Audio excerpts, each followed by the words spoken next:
जय हिंद दोस्तों। स्वागत है आप सभी का आपके अपने चैनल गुरु शिष्या एकेडमी में। साथियों, हम लोग यूपीएससी सीएससी 2020 का प्रीलिम्स का जो पेपर था वो डिस्कस कर रहे थे। हम एक और चीज़ यहाँ पर है कि हम लोग यहाँ पर किसी भी प्रकार का यहाँ पर तुक्का लगाना कि कुछ भी मार दो आंसर सही आएगा वगैरह यहाँ पर सीखने के लिए या फिर लगाने के लिए नहीं बैठे हैं। ठीक है, अगर आप लोगों को वैसा कुछ लगता है तो मुझे माफ़ कीजिएगा। हम इस पूरी सीरीज़ में पीवाईक्यू सीरीज़ में ये सीखेंगे कि प्रीलिम्स के जो पीवाईक्यूज़ हैं प्रीलिम्स के जो पीवाईक्यूज़ हैं उससे हमें एक थॉट डेवलप करना है। और ये थॉट आप मान लीजिए फिलोसॉफिकल लैंग्वेज में कहूँ तो थॉट ही है वो चीज़ जिससे हम लोग हमारे जितने भी बाकी सारे काम हैं या फिर हमारे रिलेशनशिप्स हैं वगैरह सब कुछ चल रहा है। फॉर एग्ज़ाम्पल, अगर आप किसी रिलेशनशिप में हैं, अगर नहीं है तो भी सुन लीजिए। अगर आप किसी रिलेशनशिप में हैं, अगर वहाँ पर ए एंड बी, मान लीजिए ए लड़का लड़की जो भी हो आपका मानना है, मान लीजिए अगर ए और बी के बीच में अगर किसी भी थॉट का डिफरेंस आ जाए तो आपने देखा होगा कितनी सारी प्रॉब्लम्स एंड अंततः वो रिश्ता जो है टूटता ही है। उसी तरीके से हमारा और यूपीएससी पीवाईक्यू का रिश्ता, अगर हम दोनों एक दूसरे का थॉट समझ लें तो हम लोग प्रीलिम्स क्लियर कर सकते हैं। तो ओवरऑल क्या डिपेंड करेगा हमारा सब कुछ कि हम यूपीएससी के पीवाईक्यू से किस तरीके के थॉट अपनाते हैं। और जो टॉपर्स होते हैं वो थॉट की बात करते हैं, ना कि हमें तुक्का लगाना कैसे लगाना है। ठीक है, इसके बारे में जो नॉर्मल गाना हमने सुना है कि कुछ तुम बोलो कुछ हम बोलें और ढोलना, तो यहाँ पर आप उसको इस तरीके से समझ सकते हैं कि कुछ तुम बोलो यहाँ पर तुम बोलो का मतलब हमें यहाँ से लेना है यूपीएससी के पीवाईक्यूज को, और कुछ हम बोलें ये है हमारा नॉलेज, हमारा ज्ञान। हम दोनों के नॉलेज से क्या बनेगा, ढोलना। मतलब हमारा यूपीएससी सीएससी 2026 प्रीलिम्स क्लियर करने के बाद जो ढोल बजेगा वो पूरा इस गाने पर डिपेंड करता है या फिर उस पूरे गाने को रिलेट करता है।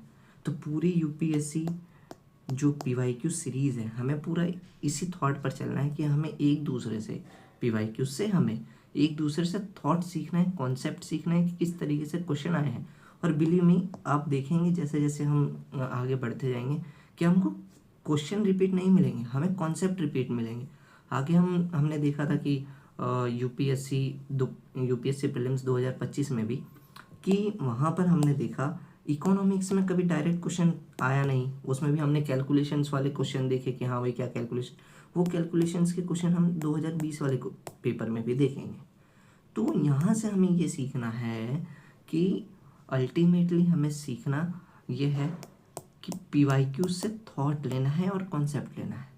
ठीक है, आप लोग का ज़्यादा समय ख़राब ना करते हुए चलिए हम लोग शुरू करते हैं। हाँ, एक और चीज़ कि हम 1 से लेकर के 25 तक के जो क्वेश्चन थे उनका डिस्कशन कर चुके थे, जो कि आपको यूपीएससी सीएससी पीवाईक्यू सीरीज़ में जो है आपको प्लेलिस्ट में मिल जाएगी, वहाँ से आप वो ज़रूर देखें। वहाँ पर हमने 1 से 25 तक के जितने क्वेश्चंस थे उनको कैसे सॉल्व करना है, उन पीछे कौन से थॉट प्रोसेस वगैरह रहे हैं उनको दिखा था। तो चलिए शुरू करते हैं आज की क्लास। हम देखेंगे 26 क्वेश्चन। अब यहाँ से हम देखेंगे, उससे पहले हमने क्वेश्चन देखे थे मॉडर्न हिस्ट्री या पॉलिटी के क्वेश्चंस देखे थे। तो आज से हम देखिए 26 से कहाँ से क्वेश्चन है।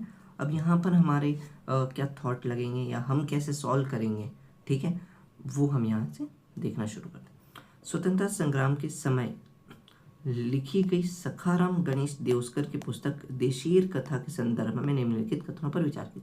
अब यहाँ से दो चीज़ हमें देखनी है। जब भी हम कोई भी यूपी पीसीएस या फिर अदर पीसीएस भी देखते हैं या फिर यूपीएससी में ही देखें अगर हम, तो एक तरफ हमने इस टाइप का क्वेश्चन देखा होगा, एक तरफ तो लेखक होते हैं और एक तरफ पुस्तक होते हैं। तो कहीं ना कहीं हम किसी ना किसी पीवाईक्यू में ये क्वेश्चन देखेंगे ही देखेंगे कि सखाराम गणेश देवस्कर और देशीर कथा बुक होगी। यहाँ से हमें ये चीज़ याद रखनी है या कहीं नोट कर लेनी है कि सखाराम गणेश देवस्कर की कौन सी बुक लिखी थी, देशीर कथा। ये क्वेश्चन हम आगे कहीं देखेंगे, ठीक है। अब यहाँ से हमें इस क्वेश्चन को कैसे सॉल्व करना है वो देखें। इस पुस्तक ने औपनिवेशिक राज्य द्वारा मस्तिष्क सम्मोहक विजय के विरोध में चेतावनी दी। मतलब आप ऐसा समझ लीजिए कि जब स्वतंत्रता संग्राम चल रहा था हमारा, तो उसके अंदर इस जो पुस्तक थी, क्या इसने जो है औपनिवेशिक राज्य द्वारा मस्तिष्क की सम्मोहक विजय के विरोध में चुनौती दी। मतलब पूरी लाइन का मतलब यह है कि अंग्रेजों के खिलाफ चुनौतियां पेशकश की। कुल मिलाकर के यही बात है। इसने बस लैंग्वेज थोड़ा टफ कर दिया, और यूपीएससी बच्चों का खेल तो है भी नहीं, आप भी जानते हैं, तो थोड़ा टफनेस उसमें होगी ही होगी, जाहिर सी बात है ना। तो यहाँ पर भाई जाहिर सी बात है कि उनको चेतावनी तो दी ही होगी, अगर किसी नेता ने या फिर किसी हमारे महापुरुष ने लिखी है जो स्वतंत्र संग्राम में भाग लिए थे। तो पहले को तो हम यहाँ पर सही माने। देन अगर हम पहला सही मानते हैं तो ऑप्शंस में देखें, केवल बी यहाँ से हम इसको यहाँ से काट देंगे। अब देखें, इस पुस्तक ने स्वदेशी नुक्कड़ नाटकों तथा लोक गीतों को प्रेरित किया। हम जानते हैं कि स्वतंत्रता संग्राम में साहित्यकारों का भी बहुत बड़ा रोल रहा है। उन लोगों की जो जन सामान्य में जो उनको जागृत करने के जो प्रयास थे, वो उस टाइम पे टीवी वगैरह तो था नहीं, ना टीवी रेडियो वगैरह कुछ तो था नहीं।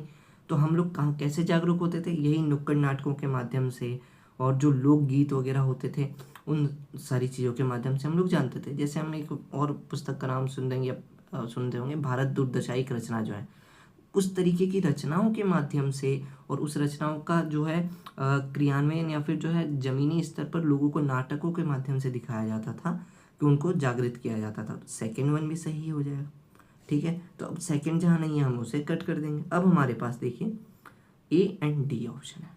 अब सब कुछ डिपेंड करता है थर्ड ऑप्शन पर। देखें, देउस्कर द्वारा देश शब्द का प्रयोग बंगाल क्षेत्र के विशिष्ट संदर्भ में किया गया था। आप मुझे बताइए, क्या जब इन्होंने कोई बुक लिखी जो देशेर कथा है, वो केवल बंगाल के लिए लिखी होगी, या फिर हो सकता है, देखिए यहाँ पर दो चीज़ें हैं। एक तो विशेष संदर्भ में हो सकता है कि बंगाल क्षेत्र के अलावा कोई और जो है कोई और क्षेत्र हो वहाँ का। जैसे सखाराम गणेश देउस्कर नाम से हमें लगता है कि कौन सी क्षेत्र से होंगे, हो सकता है मराठी क्षेत्र से हों, या फिर यहाँ पे विशिष्ट संदर्भ, देश शब्द का प्रयोग विशिष्ट संदर्भ में और बड़े व्यापक तौर पे भी हम सोचें तो नहीं हो सकता। यहाँ पर हमें वो सोच लानी है। देखिए वापस वही चीज़, हमने थॉट की बात की थी, हम क्वेश्चन बाय क्वेश्चन किस क्वेश्चन में क्या थॉट लगेगा और उससे हमें क्या सीखना है हम वो देखते जाएंगे। तो थर्ड ऑप्शन में देखिए आप, देउस्कर द्वारा देश शब्द का प्रयोग बंगाल क्षेत्र का विशिष्ट संदर्भ में किया। तो यहाँ से ये बहुत इसको ये ना संकीर्ण कर रहा है, अगर हमें हिंदी माध्यम में बोलूँ क्या कर रहा है, इसे संकीर्ण कर रहा है। तो संकीर्णता जहाँ आएगी इन सारी चीज़ों से संबंधित, तो हम वहाँ पर उसको जो है अल्टीमेटली गलत ही मानेंगे। तो इस क्वेश्चन जो थर्ड ऑप्शन है या फिर थर्ड जो कथन है, मैं इसे मान लूँगा गलत, और जैसे ही मैं इसको गलत मानूंगा तो हम हमारे आंसर पर पहुँच जाएंगे 26 के 1 और 2। ओवरऑल क्या है, हमें यहाँ पर थॉट प्रोसेस क्या था, यहाँ पर हमने सीखा कि बंगाल क्षेत्र, एक तो ये हो सकता है कि यह क्षेत्र चेंज हो, दूसरा विशिष्ट संदर्भ संकीर्णता को बताएगा। इस वजह से हम इसको काटना ज़्यादा उचित समझेंगे। यूपीएससी में सही गलत कुछ नहीं है, बस प्रोबेबिलिटी का खेल है कि कौन सा कितना सही यूपीएससी मानता है। क्योंकि हमने देखा है कि पिछले जो भी रहे हैं पेपर्स, उसके अंदर भी यूपीएससी जो सही होते हैं उन्हें भी थोड़े कुछ क्वेश्चन में जो है गड़बड़ी करता है। गड़बड़ी मीन्स ऊपर नीचे या गलत आंसर कर देता है, ठीक है। तो यहाँ पर आंसर हो जाएगा हमारा 1 और 2। अब देखें 27वां क्वेश्चन क्या है, गांधी इरविन समझौते में निम्नलिखित में से क्या सम्मिलित था। देखते हैं पहला कथन, राउंड टेबल कॉन्फ्रेंस में भाग लेने के लिए कांग्रेस को आमंत्रित करना। आप लोग जानते हैं गांधी इरविन समझौता करीब 1930s मतलब 1931-32 के आसपास की घटना है ना। अभी कोर्स यहाँ से हम बहुत काम की चीज़ देखेंगे, यूपीएससी में कहाँ फंसाता है, ठीक है। देखिए, तो क्या यही बात सही है कि राउंड टेबल कॉन्फ्रेंस में, द्वितीय राउंड कॉन्फ्रेंस टेबल कॉन्फ्रेंस में बुलाने के लिए ही, द्वितीय जो गोलमेज सम्मेलन था उसमें बुलाने के लिए ही जो है गांधी इरविन समझौता हुआ था, है ना।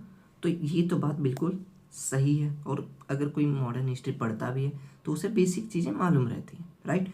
तो फर्स्ट जो कथन है, मुझे नहीं लगता कि इसमें किसी को कोई प्रॉब्लम होगी। अगर किसी को इसमें कुछ प्रॉब्लम आ रही है या कि टेबल कॉन्फ्रेंस कब हुआ क्या हुआ, तो आप प्लीज़ जा कर के मॉडर्न हिस्ट्री का जो 1930s या फिर सविनय अवज्ञा आंदोलन वाला जो पोर्शन है वहाँ से थोड़ा एक बार देखिएगा। अब सेकंड ऑप्शन देखिए, सेकंड कथन देखिए, असहयोग आंदोलन के संबंध में जारी किए गए अध्यादेशों को वापस लेना। अब आप मुझे बताइए, क्या गांधी इरविन समझौता 1931-32 में हुआ है और असहयोग आंदोलन हम 1920 में ख़त्म हो भी गया था चौरी चौरा कांड के बाद, तो यहाँ पर असहयोग आंदोलन क्या कर रहा है भाई? सीधे तौर पर हमें भटकाने का काम कर रहा था असहयोग आंदोलन यहाँ पर। ठीक है, क्या कर देंगे हम, सीधा यहाँ से असहयोग आंदोलन को गलत मान लेंगे। जैसे ही हमने असहयोग आंदोलन को गलत माना, देखिए 1 2 4 खत्म और 2 3 4 खत्म। अब हम जानते हैं कि राउंड टेबल कॉन्फ्रेंस भाग लेने के कांग्रेस को आमंत्रित करना। अब एक और चीज़ देखना, यूपीएससी अपने क्वेश्चंस में भी गलती करता है। कैसे करता है, यहाँ देखिए, पुलिस की ज्यादतियों की जांच करने हेतु गांधी जी के सुझाव की स्वीकृति, ये भी सही बात थी, था इसमें। फिर केवल उन्हीं कैदियों की रिहाई जिन पर हिंसा का अभियोग नहीं था, और ये भी था। इसी वजह से तो हमारे जो भगत सिंह और इनको बचाने की जो हम बात करते हैं नहीं करा पाए थे, क्यों? क्योंकि वो एक हिंसक तरीके से उन्होंने हमले किए थे, उससे संबंध में वो लोग जो हैं क्या थे, जेल में थे और उनको सजा हुई थी फांसी की। ठीक है, तो यहाँ पर हम देखेंगे 1 3 4 सही होना चाहिए, लेकिन क्या ऑप्शन में वैसा है क्या? 1 3 4 सही है और तीसरा भी सही है और चौथा भी सही है, सॉरी, तीसरा चौथा और पहला तीनों सही है। इसी को मद्देनजर रखते हुए यूपीएससी ने 2020 में इस क्वेश्चन को ही ड्रॉप कर दिया था। ठीक है, अल्टीमेटली अगर यूपीएससी से गलती हुई होगी तो गलती हुई होगी यहाँ पर, शायद वो 2 की जगह 3 लिखना चाहता था। अब जो भी उसकी मंशा रही होगी हम उस पर नहीं जाएंगे, लेकिन ये क्वेश्चन कैंसिल हुआ था। लेकिन हमें क्वेश्चन आता है नहीं आता उससे फ़र्क नहीं है, हमें हर क्वेश्चन में हमारा थॉट धीरे धीरे धीरे धीरे बढ़ाते जाना। ठीक है, सोचने की क्षमता को जो है बढ़ाना है, कुल मिलाकर के मतलब यह है। तो यहाँ पर आंसर तक तो हम पहुँच ही गए थे, लेकिन यूपीएससी उस आंसर तक नहीं पहुँचा, है ना। तो एक कदम तो हम यूपीएससी से आगे हैं। नेक्स्ट हम देखेंगे 28वां क्वेश्चन, 28वां क्वेश्चन में, अस्पृश्य समुदाय के लोगों को लक्षित कर प्रथम मासिक पत्रिका विटाल विध्वंसक किसके द्वारा प्रकाशित की गई थी? अच्छा, और ईमानदारी से आप लोग बताइएगा, जब भी हम भारत के जो सामाजिक सुधारक रहे हैं उन लोगों की बात पढ़ते हैं या उन लोग के बारे में कभी पढ़ते हैं, तो ज्योतिबा फुले, मोहनदास करमचंद गांधी और भीमराव रामजी अंबेडकर, इनके बारे में हम हमेशा पढ़ते हैं, उतनी बार पढ़ते हैं, ना जाने कितनी बार हमने रिवीजन किया होगा, सब कुछ किया होगा। क्या हमने उनकी इन तीनों की पुस्तकों में कभी विटाल विध्वंसक संबंधित कोई चीज़ सुनी? अगर ये इतनी इम्पोर्टेंट होती, और देखो प्रथम मासिक लिखा है, अगर इन लोगों की प्रथम किताब होती तो ज़रूर हम पढ़ते, क्योंकि प्रथम चीज़ें हमेशा हमें हर बार बोला जाता है कि याद करना है, पढ़ना है। तो यहाँ से हम देखेंगे ज्योतिबा और इनके बारे में तो हमने पढ़ा नहीं है, इस वजह से हम कहाँ आंसर मार देंगे ए। और यूपीएससी ने आंसर भी इसे गोपाल बाबा वालंगर को ही माना था। ठीक है, मीन्स जिसके बारे में आपने कभी नहीं ऑप्शन में सुना है और आपने नीचे के जो ऑप्शन हैं उसमें भी नहीं देखा कि यार इन्होंने तो कभी, हमने सुना ही नहीं कि इन्होंने कभी इस चीज़ के बारे में कभी लिखा है। ठीक है, तो हमें कुछ नहीं करना, आगे वाले जो ऑप्शंस हैं उनको मारना है और आगे बढ़ना है। चलिए आगे बढ़ें। अब देखिए, भारत के इतिहास के संदर्भ में कुल्यवाप और द्रोणवाप, सिंपल सी बात है, अगर हमने हिस्ट्री बहुत ही अच्छी तरीके से, मतलब बहुत डीप मतलब कुछ भी कहीं से भी पढ़ा हुआ, ऐसा कुछ ना छूटा, तो कुल्यवाप और द्रोणवाप शब्द का निर्दिष्ट करते हैं, जानते होंगे। अगर हमने ये नहीं पढ़ा है, और मैंने कल भी जो लास्ट क्लास थी उसमें भी बताया था कि हमें सब कुछ आता हो ये ज़रूरी नहीं है, और ज़रूरी नहीं है कि हम सब कुछ, सारे क्वेश्चन हमें करने ही है। कुछ क्वेश्चन आते हैं बाउंसर्स, और क्रिकेट में अगर बाउंसर्स ज़्यादा आती हैं, अगर आप रोहित शर्मा के फ़ैन नहीं हैं तो आप क्या करेंगे, उसे स्किप करना ज़्यादा पसंद करेंगे, बाउंसर को जाने देंगे, है ना। तो ये उसी टाइप के बाउंसर्स जो आते हैं उसे हमने जाने देने पर ज़्यादा फोकस करना है। ठीक है, तो कुल्यवाब, द्रोणावाब, जो भी आंसर होगा आप उसको देख लीजिएगा ऑफिशियल आंसर की में। इस टाइप के क्वेश्चन हमें छोड़ने हैं, ठीक है। हम लोग, मैं बार बार वही कह रहा हूँ, हम यहाँ तुक्का मारने के लिए नहीं बैठे हैं कि मैं आपको बता दूँ कि इसका आंसर आपको ये मारना है, बी मारना है, सी मारना है, डी मारना है, ठीक है। हम यहाँ पर बैठे हैं कि क्वेश्चन कैसे अटेम्प्ट करने हैं, ठीक है। क्वेश्चन अटेम्प्ट कर करके उससे मैक्सिमाइज नंबर्स तक कैसे पहुँचना है वहाँ तक, ठीक है। तो 29th क्वेश्चन को हम लोग स्किप कर सकते हैं, स्किपेबल है ये क्वेश्चन, ठीक है। अगर इससे रिलेटेड कोई डाउट वगैरह हो तो भी आप पूछ लीजिएगा। नेक्स्ट, अब हम यहाँ पर पहुँचे तो 30 क्वेश्चन में देखें आप, यहाँ हम दिमाग लगाएंगे भाई।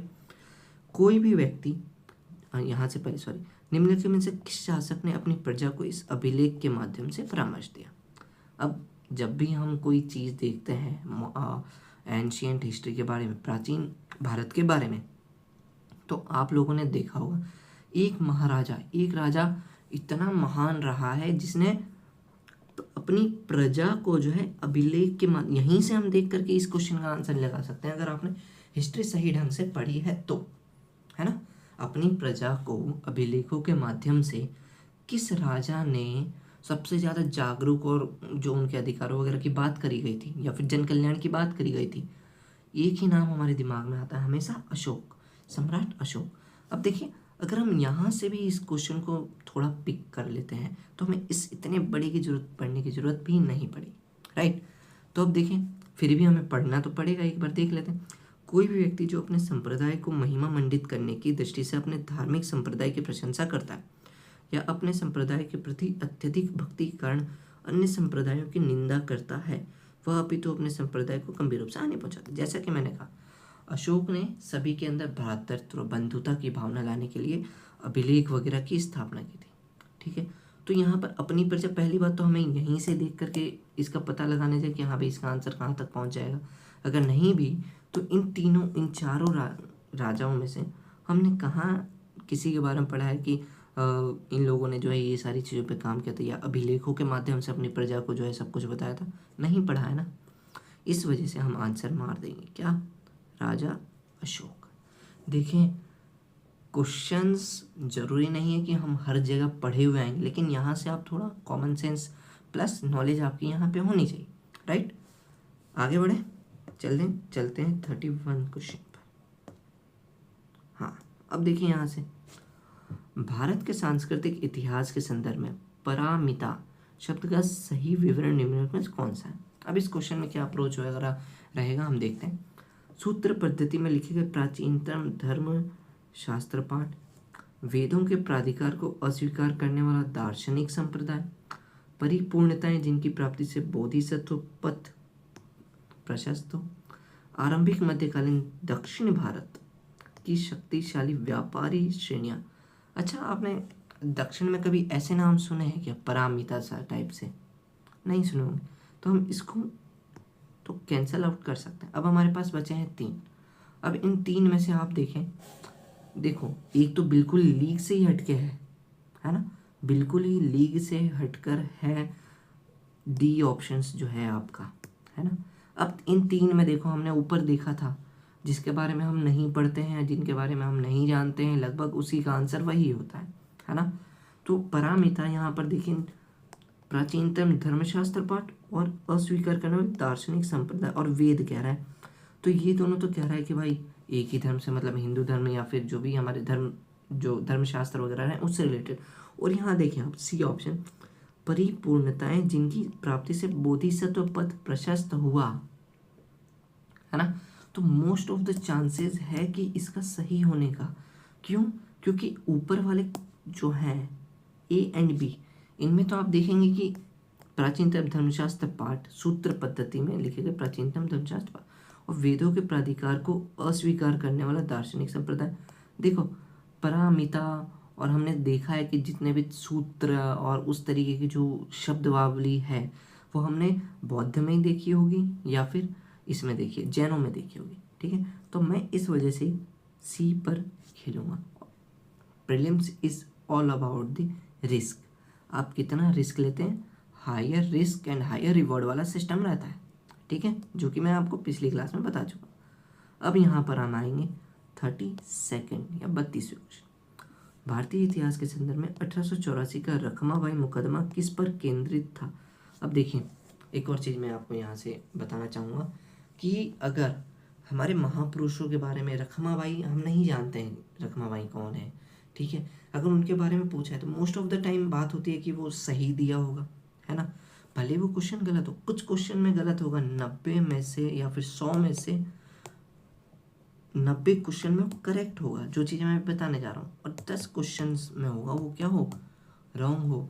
तो हमें उन 90 क्वेश्चन पे जाना है क्योंकि कट ऑफ हमारी 100 के अंदर जा रही है। इन 10 क्वेश्चन की भाई हमारी ये नहीं गलत होना चाहिए। तो मैं बता दूं, कोई भी यूपीएससी में आज तक ऐसा कोई मुझे नहीं लगता है कि 100 में 100 क्वेश्चन किया होगा, है ना। तो ना आप भगवान हैं ना मैं भगवान हूँ, और ना कोई टॉपर भगवान रहा है। टीना डाबी मैम का आपने देखा होगा, ठीक है, उनका जो रिजल्ट प्रीलिम्स का था, प्रीलिम्स में वो बस टेल एंडर्स की टॉप में ही कि हाँ भाई पास हो गई, जैसे तैसे प्रीलिम्स निकल गया, देन शी टॉप यूपीएससी, ठीक है। तो हमें प्रीलिम्स से नंबर से मतलब नहीं है, हमें यूपीएससी सिर्फ प्रीलिम्स में क्या करना है, प्रीलिम्स क्लियर करना है। उस वजह से हमें कुछ थॉट्स अपनाने के महान पुरुषों वगैरह के बारे में अगर पॉजिटिव चीज़ें बताई जाती हैं तो हमेशा लगभग सही रहती हैं, ठीक है।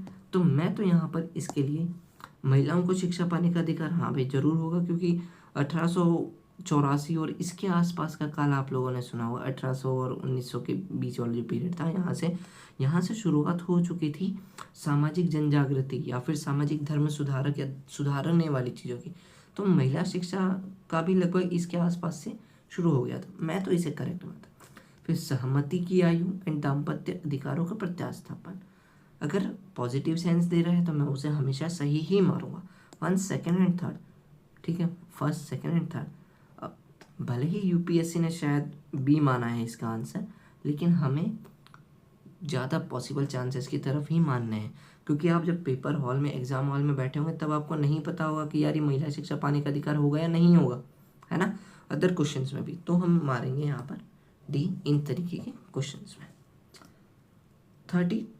33वें प्रश्न में आप देखेंगे, निम्नलिखित में से किस कारण से भारत में 20वीं शताब्दी के प्रारंभ में नील की खेती का ह्रास हो।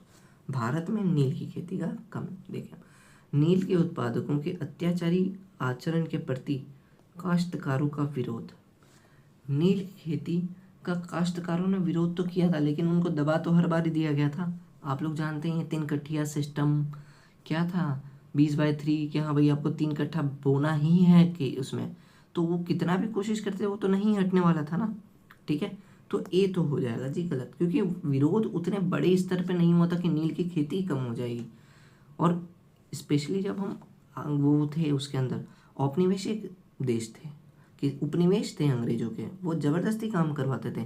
तो विरोध करने से तो हम खेती का ह्रास कम तो नहीं हुआ, वो ज़बरदस्ती मार पीट करके जैसे भी अपनी जो है मारना पीटना और अत्याचारों की तरीके से भी कैसे भी वो कर करके निकाल देते, तभी तो शोषण होता।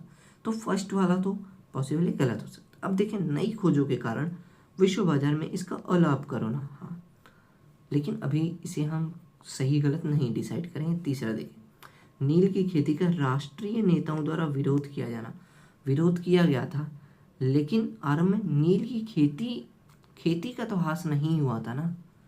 उन लोगों ने क्या किया था कि भले ही कोशिश की थी कि जो उनसे टैक्सेस वगैरह वो सारी चीज़ें थी वो कम ली जाए। महात्मा गांधी भी इनसे रिलेटेड, लेकिन नील की खेती का ह्रास इससे कैसे हुआ, नहीं हो सकता। और उत्पादकों के ऊपर सरकार का नियंत्रण, ये तो वैसे भी हमें कोई ऊपर वाली लाइन से कनेक्ट नहीं करता। मैं उस दिन भी बता रहा था आप लोगों को फीलिंग्स की, है ना, क्वेश्चन आपको क्या फील दे रहा है और इसी फीलिंग्स से ही हमें आंसर तक पहुंचना है, ठीक है। तो पहला हमने गलत मान लिया, डी हमने गलत मान लिया, और ए। अब हमारे पास ऑप्शन है बी एंड सी का। अब आप मुझे बताइए, नील की खेती का ह्रास, यहाँ से हम इकोनॉमिक्स के बारे में भी सोच सकते हैं कि नई खोजों के कारण विश्व बाजार में जब भी डिमांड ज़्यादा होगी तभी तो कहीं पर ज़बरदस्ती वगैरह करके काम होगा आपका। और 20वीं शताब्दी के आसपास आप लोग जानते हैं कि औद्योगिक क्रांति ठीक ठाक लेवल पर पहुंच चुकी थी, तो नील का तो उतना इम्पोर्टेंट रहा नहीं होगा। वहाँ पर अलग अलग चीज़ें को इस्तेमाल करना शुरू कर दिया होगा इन लोगों ने, ठीक है। तो अलाभकर हुई होगी तभी तो उसका कमी हुई होगी, ठीक है। नील की खेती का ह्रास हुआ इस वजह से। यहाँ पर हम मारेंगे आंसर, बी की ओर जाएंगे। ठीक है, देखो नील की खेती का ह्रास हुआ 20वीं सदी में। देखो मैं बार बार तुमको एक ही चीज़ कहता हूँ, ऊपर वाले एक दूसरे को रिलेट करना सीखो, एक दूसरे की बात समझना सीखो। कहीं पर भी हम किसी भी रिलेशनशिप में रहें तो हमने वहाँ क्या देखा है भाई, एक ही चीज़ तो देखी है कि अगर उसने कुछ बोला है हमें समझ आ रहा है तो हाँ बोलना, ना आ रहा है तो फिर उससे पूछना है। तो ये एक दूसरे से एक दूसरे की बातें कैसे समझा रहा है। 20वीं शताब्दी नील की खेती, और 20वीं शताब्दी में क्या हुआ था, वो 1 2 3 ये तीनों चीज़ें मिल करके एक चीज़ तक हमें पहुंचा रही है, वो भी आंसर। और वो आंसर हमें मिल रहा है 2 नंबर का। ठीक है, चलिए आगे बढ़ते हैं।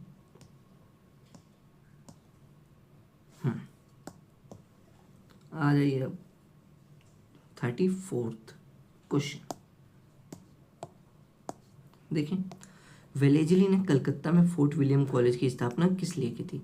आप लोग जानते हैं अंग्रेजों ने भारत में किसी भी चीज़ की स्थापना की हो, वो भारत के हित के लिए तो नहीं की थी, वो ज़बरदस्ती भारत के लिए बन गई, अपने आप स्वतः ही रूप से उसका इस्तेमाल करते होते, लेकिन उसका एक मकसद तो कभी नहीं रहा कि भारत के अंदर क्या था, वो उसको जो है आगे बढ़ाना है, सुविधा उपलब्ध करानी। इसका मकसद भी था कि हाँ भाई हमें क्या करना है, लूटना है ना। तो वो थॉट अपनाना। मेंस में एक क्वेश्चन आया हुआ है कि लॉर्ड डलहौजी ने जो उतनी सारी सुविधाएं प्रदान की, वो भारत के लिए की थी या नहीं की थी, है ना। तो मेंस के क्वेश्चन कल भी उस दिन में मैंने बताया कि प्रीलिम्स और मेंस के क्वेश्चन एक दूसरे से ही पूछते फिरते हैं ना। तो यहाँ से देखिए, वेलेजली ने कलकत्ता में फोर्ट विलियम कॉलेज की स्थापना किस लिए की थी, देखते हैं। उसे लंदन में स्थित बोर्ड ऑफ डायरेक्टर ने ऐसा करने को कहा, नहीं पता हमें, थोड़ी देर के लिए छोड़ते। वह भारत में प्राच्य ज्ञान के प्रति अभिरुचि जागृत करना चाहता था। क्यों करेगा भाई वो प्राच्य ज्ञान की अभिरुचि इंडिया में, है ना।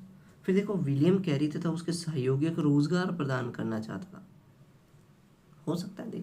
अब देखो यहाँ पर, वह ब्रिटिश नागरिकों को भारत में प्रशासन हेतु प्रशिक्षित करना चाहता। सबसे ज़्यादा थॉटफुल आपको इसमें से कौन सा लग रहा है। मान लो आप किसी भी शहर में हैं पूरे भारत से, ठीक है। अगर मुझे आपके यहाँ कोई किसी भी टाइप का शासन करें तो मैं क्या करूँगा, मेरे लोगों को आपके यहाँ शिक्षित करूँगा, ठीक है। ब्रिटिश नागरिकों भारत में प्रशासन किया, भाई ये कैसे काम करेंगे, और फोर्ट विलियम कॉलेज उनके नाम से और वो सारी चीज़ें संबंधित थी। तो डी मारेंगे यहाँ पर। क्यों मारेंगे, देखिए यहाँ पर हम थॉट समझते हैं। उसे लंदन में डायरेक्ट ने ऐसा करने के लिए कहा था। कोई किसी के कहने पे क्यों खोलेगा फोर्ट विलियम कॉलेज और स्थापना करने के लिए। और सारे ऑप्शंस देखो, ऑप्शन में से जिसके साथ सबसे ज़्यादा तगड़ी फीलिंग्स जाए। कुल मिलाकर के मैं बात एक ही चीज़ कहता हूँ, फीलिंग्स फीलिंग्स फीलिंग्स फीलिंग्स। दुल्हन वही जो पिया मन भाए, और आंसर वही जो हमारे फीलिंग्स को भाए, है ना। तो यहाँ पर फीलिंग्स एंड सबसे ज़्यादा तगड़ा जो मतलब लगता है कि यार ये होना ही चाहिए, होना ही चाहिए, लगभग होना चाहिए। अब देखो ना, ऊपर वाले जो 3 हैं, उट पटांग कहीं की भी बात है, कहीं पर भी कहीं की बात है, कहीं पर भी ला करके रखा हुआ है।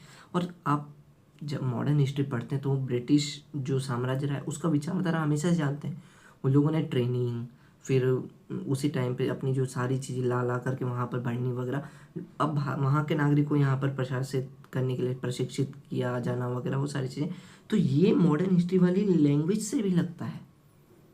क्वेश्चन की लैंग्वेज भी देखोगे ना तो 3 क्वेश्चन आपने मॉडर्न हिस्ट्री में कहीं देखा भी नहीं होगा, ठीक है। और नहीं देखा है तो भाई क्यों आंसर देगा वो, ठीक है। तो इसके साथ हम आंसर जाएंगे डी पर। नेक्स्ट 35, इसके लिए आपको थोड़ा बहुत जो है हमें हिस्ट्री का नॉलेज भी होना चाहिए। एंड अगर आप कल्चर की बात करते हैं, है ना, कल्चर में हम देखेंगे कि जो मुंडा संप्रदाय के लोग हैं, या फिर जो हमारे यहाँ पर भी जो जंगलों में या फिर आदिवासी लोग हैं, उन लोगों में उल गुलान एक बहुत ही उपद्रव और विद्रोह, या फिर एक हम कह सकते हैं हम लोग कि वहाँ ना उसको महान उपद्रव के रूप में तो ठीक है, एक युद्ध के रूप में या फिर क्रांति के रूप में देखा जाता है। कल्चर में भी हम इस चैप्टर को पढ़ सकते हैं, उल गुलान और ये सारी चीज़ें एक एज अ कल्चर भी देख सकते हैं हम, कि जो आदिवासी और जो थे उनसे संबंधित। अब देखिए यहाँ पर बिरसा मुंडा का विद्रोह, ये पढ़ा हुआ होना चाहिए कुछ शब्दों के लिए, है ना।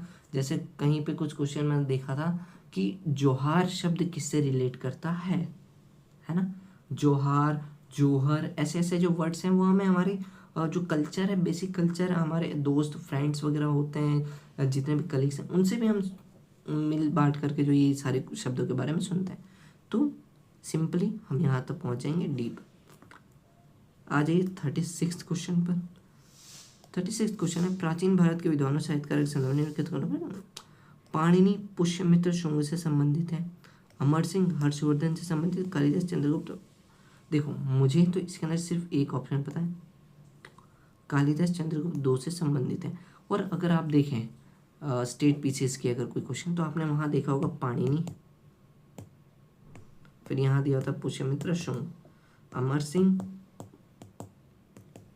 यहाँ दिया होता हर्षवर्धन, यहाँ कालिदास, और यहाँ लिखा चंद्रगुप्त द्वितीय। तो इस टाइप के क्वेश्चन पूछता है वहाँ पर, है ना। और आगे भी इसने यहाँ पर बस थोड़ा देखिए चेंज किया है, बस पूछा वही चीज़ें हैं, ठीक है। देखिए अमर सिंह थे विक्रमादित्य के टाइम में, है ना। तो सेकंड तो मैं यहाँ से गलत ही मार लूँगा, गलत गलत गलत। और कालिदास चंद्रगुप्त के थे ही थे, ठीक है। आपको 1 2 भी अगर कोई किसी आंसर में पता हो ना, तो आप सीधा मार सकते हैं। और अरे भाई, अगर आप लोग मुझे सही बात बताइए, अगर आप लोग सिर्फ तुक्का मारने और इन सारी चीज़ों के भरोसे अगर प्रीलिम्स क्लियर होता, तो आप लोग पढ़ क्यों रहे हैं फिर। अगर यहाँ पर कोई आ करके ये बोले कि ये ऑप्शन है, इसके अंदर इस क्वेश्चन को ऐसे सॉल्व करो और इसका आंसर सीधा तुम्हारा ये निकलेगा फलाने में, तो फिर हम यूपीएससी एस्पिरेंट इतनी मेहनत क्यों कर रहे हैं। आप लोग 10 10 12 12 घंटे क्यों पढ़ रहे हैं, है ना। अगर आपको तुक्का ही लगा करके आंसर निकालना है तो, है ना। यहाँ तुक्का नहीं लगेगा, यहाँ पर लगेगा कॉन्सेप्ट नॉलेज, और तब निकलेगा, ठीक है। तो यहाँ पर अमर सिंह थे विक्रमादित्य के टाइम पे, कालिदास चंद्रगुप्त द्वितीय के टाइम पे थे ही थे, ठीक है। तो यहाँ पर 1 2 3 ऑप्शन काटेंगे और सीधा आंसर थर्ड पर पहुँच जाएंगे, ठीक है। नेक्स्ट क्वेश्चंस देखते हैं। अब यहाँ से एसएनटी बोले तो साइंस एंड टेक के क्वेश्चन चालू होते हैं, ठीक है। अब इन्हें देखेंगे हम। मानव प्रजनन तकनीकी में अभिनव प्रगति के संदर्भ में प्राकेंद्रिक स्थानांतरण का प्रयोग किस लिए होता है। प्राकेंद्रिक मतलब प्रो न्यूक्लियर ट्रांसफर, ठीक है। प्रो न्यूक्लियर जो है प्राकेंद्रिक स्थानांतरण, देखें इन विट्रो अंड के निषेचन के लिए दाता शुक्राणु का उपयोग देखते हैं। शुक्राणु उत्पन्न करने वाली कोशिकाओं का आनुवांशिक रूपांतरण देखते हैं। स्टेम कोशिकाओं कार्यात्मक भ्रूणों में विकास और संतान में सूत्र कणिका वाले रोगों का निरोध। सूत्र कणिका वाले रोगों का अब हाँ, अगर आपने कॉन्सेप्ट समझा है, जब भी फैमिलियर डिसीज़ होती हैं कि जनरेशन डिसीजेज होती हैं कि भाई माता पिता को है तो बच्चों को भी होगा, इनको है तो इनको भी होगा, जैसे हीमोफीलिया और वगैरह इस टाइप के जो जनरेशन डिसीजेज जो होती हैं, बीमारियां होती हैं जो जनरेशन टू जनरेशन चलती रहती हैं। जैसे डायबिटीज़ आपने नाम सुना होगा, माता पिता को है तो बच्चे को भी लगभग पॉसिबिलिटी होती है कि वहाँ होगा। तो प्रो न्यूक्लियर स्थानांतरण आप देखेंगे तो सबसे ज़्यादा कहाँ ऑप्शन है, इन विट्रो फंड के निषेचन के लिए दाता शुक्राणु को निषेचन के लिए हमें स्थानांतरण के लिए क्या जरूरत पड़ेगी, दाता शुक्राणु का उपयोग। यहाँ पर तो वैसी लैंग्वेज से भी हम पकड़े तो नहीं होगा, है ना। देन देखिए आप शुक्राणु उत्पन्न करने वाली कोशिकाओं का आनुवांशिक रूपांतरण, हाँ यह हो सकता है कि रूपांतरण की बात करें स्थान, हाँ एक और चीज रूपांतरण और स्थानांतरण, रूपांतरण और स्थानांतरण में अंतर क्या होता है आप लोग कमेंट सेक्शन में बताएंगे, ठीक है। रूपांतरण स्थानांतरण में अंतर, ठीक है। तीसरा देखिए स्टेम कोशिकाओं कार्यात्मक भ्रूणों में विकास और स्थानांतरण का कोई तो लैंग्वेज मिल भी नहीं रहा और एक दूसरे से रिलेट भी नहीं कर रहे हैं, ठीक है। कुल मिलाकर के सिंपल सी बात हमें ये खोजनी है सभी क्वेश्चंस में, एक ऊपर वाले से रिलेट करता है या नहीं इस टाइप्स के क्वेश्चन में, ठीक है। और pro nuclear transfer, pro nuclear प्राक केंद्र जो मतलब अभी शुरुआती फेज में है केंद्रक बनने के किसी भी कोशिका का जो भी हमारा बनता है उसमें, और पहले ही अगर हम इसको ट्रांसफर कर लेंगे तो वो आगे वाली जो पीढ़ी में होगा नहीं होगा। तो देखो निरोध से संबंधित संतान में सूत्र कणिका वाले रोगों को जो है निरोध करेगा कि आगे जो है उनको बढ़ने से रोकेगा। तो इस वजह से हम यहाँ पर जाएंगे ऑप्शन डी के साथ। देन जी आ जाइए 38 क्वेश्चन पर। विकास की वर्तमान स्थिति में कृत्रिम बुद्धिमत्ता निम्नलिखित से किस कार्य को प्रभावी रूप से कर सकती है। देखिए अब पूरा 2025 तो मुझे लगता है कि एआई हर जगह अब सबने अपने अपने एआई जो है ला करके खड़े कर दिए हैं, है ना। तो एआई ये वाले क्वेश्चंस में और साइंस टेक में हमेशा इस टाइप के क्वेश्चन में हमेशा हमें जाना है जो हाइयर जो पॉसिबिलिटीज़ होती है, ज़्यादा से ज़्यादा कितना सही हो सकता है साइंस टेक में, उस पर जाना है। ठीक है, कुछ क्वेश्चन गलत होंगे लेकिन हमें सारे तो सही भी नहीं करने हैं ना, हमें ज़्यादा सही करने हैं, कम गलत करने हैं। सारे सही तो कोई नहीं कर सकता है, खुद यूपीएससी भी नहीं कर सकती है। और आप देख रहे हैं इस 2020 के पेपर में भी 2 क्वेश्चन यूपीएससी ने गलत करे हैं, है ना। तो सारे क्वेश्चन तो आप सही कर भी नहीं सकते हैं। ठीक है, तो ज़्यादा सही करने कम गलत करने, ये है पूरा फॉर्मूला। अब देखें पहला कथन, औद्योगिक इकाइयों में विद्युत की खपत कम करना। ठीक है, खपत कैसे कम करें। फॉर एग्जांपल अगर कोई आदमी है और जो भी लोग हैं वो लोग वहाँ पर क्या करेंगे, अगर विद्युत की खपत कम, अगर मान लो कि कहीं काम चल रहा है वहाँ अगर ऑटोमेटिक वो काम कर दे तो विद्युत की खपत तो कम होगी ही होगी। फैक्ट्रीज वगैरह में हमने देखा, क्यों ये जो हम लोग बोल रहे हैं कि एआई जॉब खा जाएगा, एआई जॉब खा जाएगा, क्यों, अगर बड़ी बड़ी फैक्ट्रीज वगैरह वो सारी चीज़ें हैं वहाँ पर विद्युत की खपत कम करना और पॉसिबिलिटीज चांस साइंस टेक में हमें आगे ज़्यादा से ज़्यादा सही वाले ही होते हैं। ठीक है, तो फर्स्ट को हम लोग माने, अभी हम लोग यहाँ पर थोड़ा सा होल्ड करें। ठीक है, देन देखिए सार्थक लघु कहानियाँ और गीतों की रचना। सार्थक लघु कहानियों और गीतों की रचना, इसके बारे में भी देखते हैं। सार्थक, अब तो खैर बहुत ज़्यादा टेक्नोलॉजी आ गई, ये क्वेश्चन 2020 में पूछा है और 2025 से अब तो गाने भी और वगैरह फोटोज़ वगैरह आप देख लें कि हम लोगों ने अभी जिबली देखा है, फिर अभी जो बहुत सुंदर सुंदर कन्या और पुरुष बना दे रहा है एआई, वो देखा है हमने। प्रॉम्प्ट यूज़ कर लो और तुम इतने सुंदर हो जाओगे कि जितने रियल में भी नहीं। अब स्नैप और क्या बोलते हैं फिल्टर से बढ़ करके एआई सिस्टम आ गया है ना, तो उससे सुंदरता दिखाई जा रही है। तो लघु कहानी और गीतों की रचना, हाँ भाई ये हो सकता है ना। तो फिलहाल के लिए मैं इसे सही मानूँ। रोगों का निदान करने में एआई यूज़ हो सकता है। साइंस टेक में हमेशा लगा हमें हायर पॉसिबिलिटीज़ कि हाँ भाई न्यू टेक्नोलॉजी आ रही है, वो सारे काम कर सकती है उस संबंधित। टेक्स्ट से स्पीच में परिवर्तन हो ही रहा है, आप लोग देख ही रहे हैं। चैट जीपीटी पे आपको कुछ टाइप नहीं करना, वहाँ पर जा करके टच करिए, अपना बोलते रहिए, वो उसमें आ जाएगा। ठीक है, फोर्थ, अब यहाँ से ये देखिए विद्युत ऊर्जा को बेतार संचरण। भाई अगर विद्युत जो है बिना तारों के हो जाए, हवा में अगर विद्युत घूम रही है तो वो हमारे लिए हानिकारक है जो है सकारात्मक है, हानिकारक ही है। क्यों, और बेतार संचरण पॉसिबल ही नहीं है ना। विद्युत ऊर्जा का बेतार संचरण कैसे होगा, नहीं हो सकता है। और ये विद्युत ऊर्जा मतलब इतना समझ लो कि लाइट आपकी जो है, जिसे हम अपनी लैंग्वेज में कहते हैं इलेक्ट्रिसिटी या लाइट, वो बिना तार की तो कैसे होगी, बेतार संचरण, बिना तार के संचरण हो जाएगा क्या उसका, मतलब हवा में लाइट, हवा में जो है बिजली घूमेगी है, तो वो तो नहीं होने वाला। हम पांचवे को गलत मानेंगे। पांचवा हमने जैसे ही गलत माना, सी वेयर वी आर, हमने आंसर निकाल लिया। सिंपल सी बात, तुम्हें सिर्फ इतनी सी बात रखनी, अपना ये जो है ना दिमाग बुद्धि, इसको बस जागृत करना। और पूरे PYQ सीरीज में हम यही कोशिश करेंगे, मेरा भी जागरूक होगा, आपका भी जागरूक होगा। अपने हिंदी मीडियम का इस साल तक प्रीलिम्स तो निकले कम से कम, है ना। हम लोग प्रीलिम्स ही नहीं निकाल रहे हैं, हम मेंस कैसे लिखेंगे फिर, और मेंस नहीं लिखेंगे तो फाइनल रिजल्ट हिंदी मीडियम का सुधरेगा कैसे। तो हमें यहाँ से चालू होना है। नेक्स्ट क्वेश्चन हम इस पर देखें, 39 क्वेश्चन। 39 क्वेश्चन में देखें, अगर दृश्य प्रकाश संचार तकनीक के संदर्भ में निम्न कौन सा कथन सही है, देखते हैं भाई। VLC 375 से 700 नैनोमीटर और विद्युत चुंबकीय स्पेक्ट्रमी तरंग दैर्ध्यों का उपयोग करती है। हमने देखा है विद्युत चुंबकीय तरंग के जो स्पेक्ट्रम होता है, जो दृश्य प्रकाश वाला है, वो इस 375 के बीच में ही आता है ना। अब देखना यहाँ से सेकंड ऑप्शन, ये तो सही है। इट मीन्स देखो थोड़ा बहुत साइंस टेक पढ़ना पड़ेगा भाई, बार बार एक ही चीज़ कह रहा हूँ, यूपीएससी में आए हो तुक्के के भरोसे कुछ नहीं चलने वाला है। पढ़ना है, उसका सही तरीके से इम्प्लीमेंटेशन करना है, इम्प्लीमेंटेशन इज़ नेसेसरी। पढ़ना कितना घंटा पढ़ रहा हूँ उससे मतलब नहीं है, ठीक है।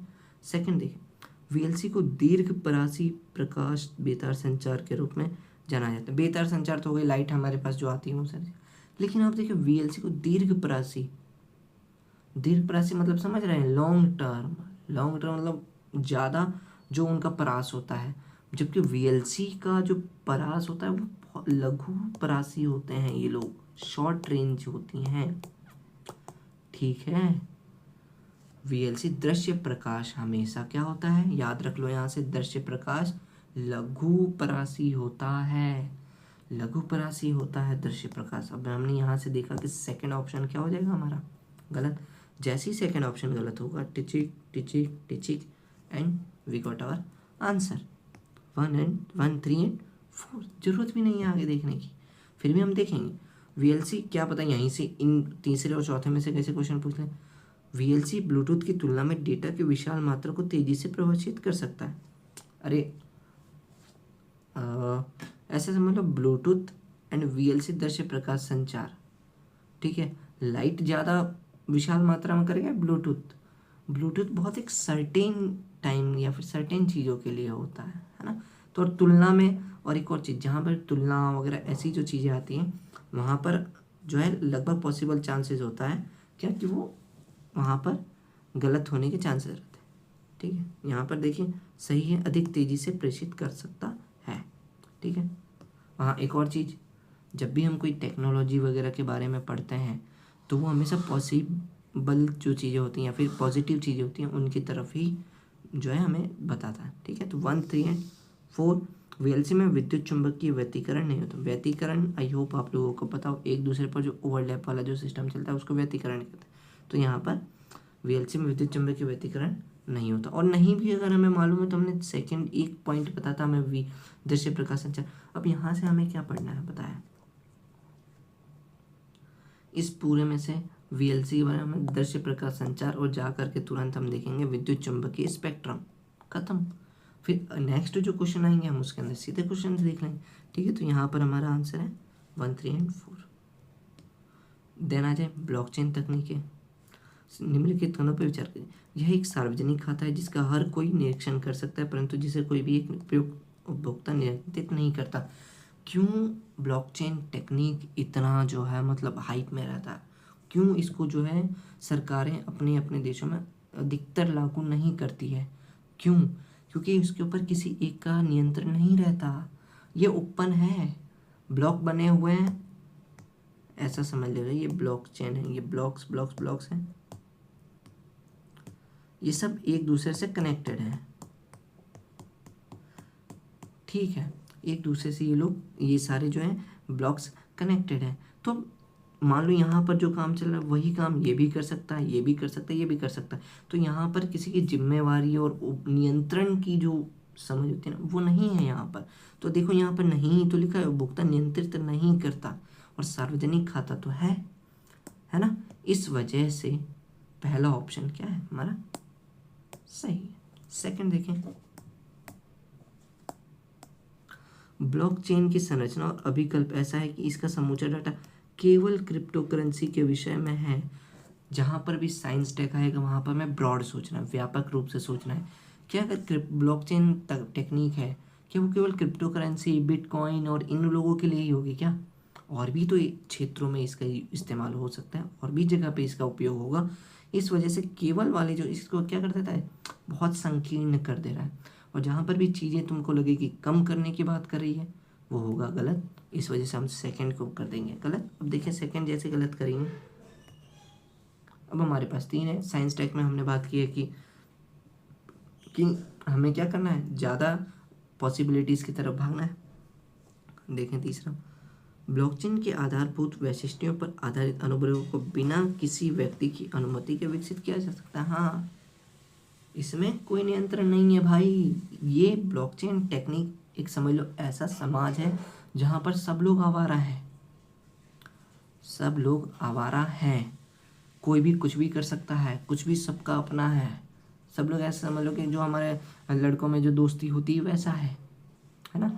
कभी भी कुछ भी उठा करके किसी का भी सामान, हम लोग जब पीजी वगैरह में आप लोग रहते होंगे तो आप देखेंगे कि अगर वैसा ब्लॉकचेन टेक्निक सिस्टम आपके यहाँ भी है, ह्यूमन हमारे जो पीजीओ में भी, हमारे रूम में भी लोग आकर के हमारा कुछ भी सामान ले, सार्वजनिक रूम है तो देखो सार्वजनिक खाता हो गया ना। फिर देखो बिना किसी अनुमति के विकसित किया जा सकता, कर सकता है ना भाई। हम उस रूम में जाएंगे, उसकी किताब उठा ले आएंगे, उसकी किताब ले आएंगे, बाद में बताते रहेंगे, है ना। तो ये सारी चीज़ें हमारे रियल लाइफ में भी तो दिख रही हैं हमें। इस वजह से हम आंसर पहुंच जाएंगे हमारे 40 डी पर। चलिए आगे बढ़ते हैं। कार्बन नैनो ट्यूब, अब यहाँ पर भी देखिए दिमाग लगाना है हल्का सा। कार्बन नैनो ट्यूबों के निम्नलिखित गुणों पर विचार कीजिए। इनको मानव शरीर में औषधियों और प्रतिजनन के लिए प्रयोग किया जा सकता है। देखो जा सकता है, न्यू टेक्नोलॉजी, हाँ भाई हो सकता है, ठीक है। अब देखना आप यहाँ पर, इनको मानव शरीर के क्षतिग्रस्त भाग के लिए कृत्रिम रक्त कोशिकाओं के रूप में बनाया जा सकता है। आपका खून जो है आरबीसी या फिर डब्ल्यूबीसी, जो ब्लड सेल्स हैं, रक्त कोशिका है, कृत्रिम रूप से खून बनाया जाएगा, यहाँ पर बनाया जा सकता है, ठीक है। और साइंस टेक में हमें मानना भी लगभग सही है कि नई टेक्नोलॉजी आई है और उसके अनुप्रयोग ज़्यादा होंगे, तो उसको हमें सही मानना है। लेकिन जहाँ पर ये दिमाग चल सकता है वहाँ पर तो हमें दिमाग लगाना है ना भाई। तो कृत्रिम रक्त कोशिका कैसे बनाएगा ये, है ना। इस वजह से मैं तो इसको मानूंगा गलत। सेकंड देखो, इनका जैव रासायनिक संवेदकों में उपयोग किया जा सकता है, हाँ भाई किया जा सकता है। कार्बन नैनोट्यूब जैव निम्नकरणीय होती है, ठीक है, इसे भी हम सही मानेंगे। अब देखो ये कृत्रिम, अगर कृत्रिम नहीं लिखा होता है इसके लिए और कोई भी ऐसा भी पॉइंट आता हम उसको सही मानते हैं। और रियली बताऊँ, एग्ज़ाम हॉल में हमको ये सारी चीज़ें नहीं याद आएंगी और ना हम इतना सोच पाएंगे वहाँ, और हम इसी को आंसर मारेंगे, इसी को आंसर मारेंगे, ठीक है। लेकिन यहाँ पर हमारा आंसर क्या हो जाएगा, 1, 3 एंड 4। मैं आपको, यहाँ हम लोग फ्री हैं ना, हम फ्री सोच सकते हैं। हमारे पास देखिए हम करीब 47 मिनट में इतने हमने 26 से शुरू किया 40 तक, करीब 15-16 क्वेश्चन है ना। तो इतना सोच समझ के बाद वहाँ तो हमें पास उतना टाइम नहीं रहता है ना। फिर चलिए आगे बढ़ते हैं। इसका आंसर सी है। साइंस टेक में पॉसिबिलिटीज़ ज़्यादा होंगी, अनुप्रयोग वगैरह जिससे भी नई टेक्नोलॉजी का आता है तो हमें उसे लगभग सही मानना है। आगे बढ़ें। अब जैसे इस क्वेश्चन में 42 निम्नलिखित गतिविधियों पर विचार कीजिए। खेत में फसल पर पीड़क राशि छिड़कना, सक्रिय ज्वालामुखी मुखों का निरीक्षण करना, डीएनए विश्लेषण के लिए उत्प्रेक्षण करती हुई वेलों के श्वास के नमूने एकत्रित करना। तकनीकी के वर्तमान उपयुक्त गतियों में से ड्रोन के प्रयोग। अब रे भाई, अब मुझे आप एक बात बताओ, ड्रोन क्या काम नहीं कर रहा। ड्रोन हवा में ही उड़ करके तो सब कुछ देखेगा, तो क्या हवा में से ये सारी चीज़ों की निगरानी नहीं करता क्या। ये तो अभी जो ड्रोन दीदी योजना करके जो भी योजना वगैरह आई वहाँ पर भी देख सकते हैं हम कि भाई ड्रोन का उपयोग करके, तो पहला तो हम कैसे किसी भी तरीके से नहीं काटेंगे। सक्रिय मुखों का निरीक्षण, अब ज्वालामुखी फट रहा है तो वहाँ पर कोई ह्यूमन पॉसिबल तो है नहीं कि जा करके रिकॉर्ड करेगा भाई, है ना। तो वहाँ पर ड्रोन ही चेक करेगा कि हाँ भाई यहाँ पर क्या हुआ है क्या नहीं हुआ है, तो उसका निरीक्षण करने के लिए सक्रिय ज्वालामुखों के ड्रोन की जरूरत पड़ेगी, तो ये भी सही होगा। और डीएनए विश्लेषण के उपयोग वेलों के श्वास के नमूने का एकत्र करना, तो ये भी सही होगा। देखा आया ना साइंस टेक में। क्यों मैं कह रहा हूँ कि साइंस टेक में अगर कोई न्यू टेक्नोलॉजी से रिलेटेड कोई चीज़ आती है तो हमें उसे सही ज़्यादा मानना है। क्यों, क्योंकि उसके ऊपर ज़्यादा चांसेस होते हैं सही होने के, ठीक है। अब देखिए 43rd क्वेश्चन। अगर मैं इस पेपर में होता, मैं इस क्वेश्चन को करता स्किप। क्यों स्किप करता, क्योंकि इतना डिटेल वगैरह में, हालांकि हम करंट अफेयर्स में जो लोग पढ़े होंगे उनको आता होगा। यह प्रयोग 3 ऐसे अंतरिक्ष यानों को काम में लाएगा जो कि एक समबाहु त्रिभुज की आकृति में उड़ान भरेंगे, जिसमें उड़ान। अब यहाँ से हमें ये देखना है कि जब भी हम साइंस टेक या फिर नई जो योजना है या फिर जो अंतरिक्ष मिशन जो जाते हैं उनकी डिटेलिंग पढ़नी कि भाई वहाँ से इस टाइप के क्वेश्चन पूछ सकते हैं, यहाँ से हमें ये उठाना, ठीक है। चले आगे बढ़ते हैं। तो यहाँ से इस क्वेश्चन को मैं तो करता स्किप, और बार बार वही चीज़ कह रहा हूँ, नहीं आता भाई स्किप करो, 10 क्वेश्चन छोड़ सकते हो, ठीक है जी।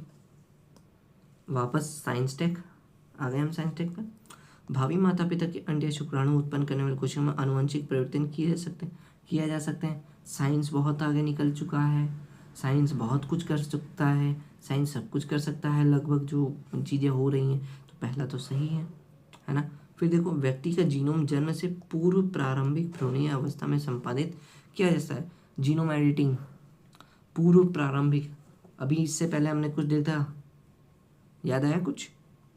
प्री न्यूक्लियर जो ये स्थानांतरण वाला था वो, ठीक है, तो किया जा सकता है भाई। फिर देखो, मानव प्रेरित बहुशक्त स्टेम कोशिकाओं को एक शूकर के भ्रूण में अंतर्वेशित किया जा सकता है।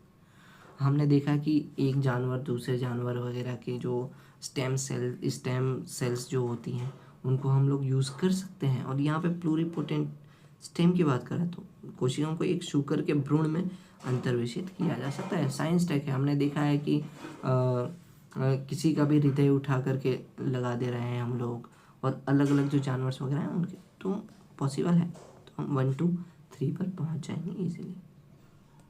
सेकंड 45वां क्वेश्चन देखें आप, भारत में न्यूमोकोकल संयुग्मी वैक्सीन के उपयोग का क्या महत्व है? अब आप मुझे यहाँ पर ये चलाना है, बस ये मैं बार बार ये कह रहा हूँ कि साइंस टेक में हायर पॉसिबिलिटीज़ होती हैं सही ऑप्शंस होने की, सही ऑप्शंस की, लेकिन पहले ये चलाओ उसके बाद वो लगाओ, है ना। ये काम करना चाहिए उस वक्त। देखिए आप, ये वैक्सीन न्यूमोनिया और साथ ही तानिका शोथ और सेप्सिस के विरुद्ध प्रभावी है। न्यू वैक्सीन आई है और संयुग्मी मतलब होगा कि 2 या उससे ज़्यादा वैक्सीन आपस में मिल करके कोई वैक्सीन बनी हो, है ना। तो ये तो सही होगा तो हम यहाँ पर एक ही ऑप्शन एलिमिनेट कर सकते हैं, केवल तीसरा। अब देखो, उन प्रतिजैविकियों पर निर्भरता कम की जा सकती है जो औषध प्रतिरोधी जीवाणुओं के विरुद्ध प्रभावी नहीं है। न्यू टेक्नोलॉजी आ रही है, न्यू दवाई आ रही है जो जिन पे जो प्रभावी नहीं हो रही है उन पे प्रभावी लाने के लिए, तो ये भी बात सही है, ठीक है। अब सेकंड ये वाला, अब आ गया हम 50-50 पे। अब देखना यहाँ पर जो मैं चीज़ बताना चाहता हूँ, इन वैक्सीन के कोई गौण प्रभाव नहीं है। गौण प्रभाव बोले तो साइड इफेक्ट नहीं, और ना ही वैक्सीन कोई प्रद्युचिता संबंधी एलर्जिक रिएक्शन करती। आई दुनिया में कोई भी दवाई हो, कोई भी एक आदमी पे भी अगर वो रिएक्शन करती है या फिर उसका साइड इफेक्ट होता है तो वो होगा ही होगा। उतनी दुनिया में उतने सारे लोग हैं भाई, हम एक आदमी पर तो उसका साइड इफेक्ट होगा ही, सब जन एक जैसे तो नहीं है ना। इस वजह से इसको गलत माना जाएगा। देखो, कोई गौण प्रभाव नहीं, बोला कि कोई गौण प्रभाव नहीं है भाई। यहाँ आदमियों की गारंटी नहीं है कब निपट जाए हम लोग, और ये किसकी बात कर रहा है? एक वैक्सीन की, ठीक है। तो यहाँ पर कोई साइड इफेक्ट बहुत एक्सट्रीम लेवल पे चला गया भाई, इसका तो कुछ साइड इफेक्ट नहीं है, भगवान है ये सब, ठीक है। इस वजह से हम इसको थर्ड को कहेंगे गलत मानेंगे, एंड आंसर पहुँचेंगे हम बी पर, ठीक है।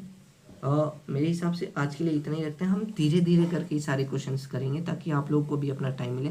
प्रीलिम्स हमारा है 24 मई 2026 को, तब तक हम अच्छी खासे प्रीलिम्स और थॉट अपना चुके होंगे, है ना।